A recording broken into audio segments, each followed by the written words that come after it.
તો સાહેબ વલ્લભી વિદ્યાપીઠની વાત કરીએ તો આપણને કોના સમયની અંદર જોવા મળે? મૈત્રક વંશમાં જોવા મળે. કેમાં? તો અહીંયા નાલંદાની અંદર આપણે ગુપ્ત વંશ જોવા મળે. સાહેબ આમની અંદર અમને રાજા જોવા મળે ધરસેન પ્રથમ. કોણ? તો આમાં આપણને જોવા મળે કુમારગુપ્ત. હાલના બિહારના પટનામાં નાલંદા વિશ્વવિદ્યાપીઠ છે એની સ્થાપના કરવામાં આવી હતી. અને ત્યારબાદ અહીંયા આપણે જોઈએ તો સાહેબ આ આપણને ક્યાં જોવા મળે? સાહેબ ભાવનગરની અંદર જોવા મળે. ધરસેન પ્રથમના સમયની અંદર આપણને જોવા મળે. સાહેબ વલ્લભી વિદ્યાપીઠની અંદર બૌદ્ધ ધર્મ પાળવામાં આવતો હતો, જ્યારે નાલંદાની અંદર પણ આપણને બૌદ્ધ ધર્મ જોવા મળે. કોણ? સાહેબ આમના પંથની વાત કરીએ તો બંનેની અંદર અલગ અલગ પંથ પાળવામાં આવતા. સાહેબ અહીંયા અમને હિનયાન પંથ જોવા મળે. કોણ? અને અહીંયા કેવો પંથ જોવા મળે? સાહેબ અહીંયા આપણને મહાયાન પંથ જોવા મળે. કોણ? હ્યુએન સાંગ દ્વારા મુલાકાત લેવામાં આવી હતી.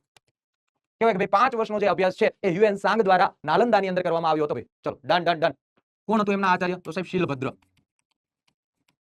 આ શીલભદ્ર છે એમની બાબતની એક મસ્ત મજાની સ્ટોરી છે કે જેમનો કહેવાય કે ભાઈ મોહમ્મદ ગોરી છે એમને ક્યાંક ને ક્યાંક સાજા કરવામાં આવે, ત્યારબાદ એમના દ્વારા આક્રમણ કરી અને નાલંદા વિશ્વવિદ્યાપીઠ છે એને નાશ કરવામાં આવે. સાહેબ બીજી એક બાબત છે કે જેને યાદ કરવી પડે સાહેબ, આઈની લાઇબ્રેરી. ચલો શું નામ હતું આઈની લાઇબ્રેરીનું? ફટાફટ કમેન્ટની અંદર જણાવજો મને. ત્યારબાદ બીજા ડેટા લખી લીધા સાથે સાથે કે ભાઈ આજે તક્ષશિલા છે, તક્ષશિલા તો ગાંધારની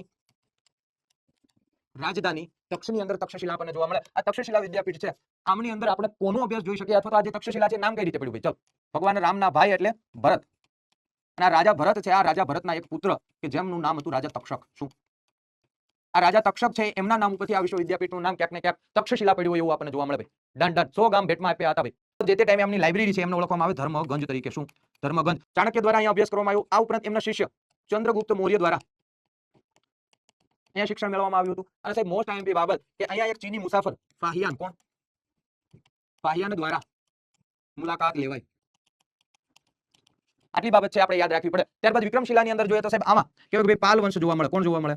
પાલ વંશની અંદર વિક્રમશિલા વિદ્યાપીઠ છે એમની સ્થાપના થઈ હોય. શું નામ હતું રાજાનું? સાહેબ ધર્મપાલ દ્વારા. કોના દ્વારા? રાજા ધર્મપાલ દ્વારા. ક્યાંક તેમનું નામ છે રત્નદધિ,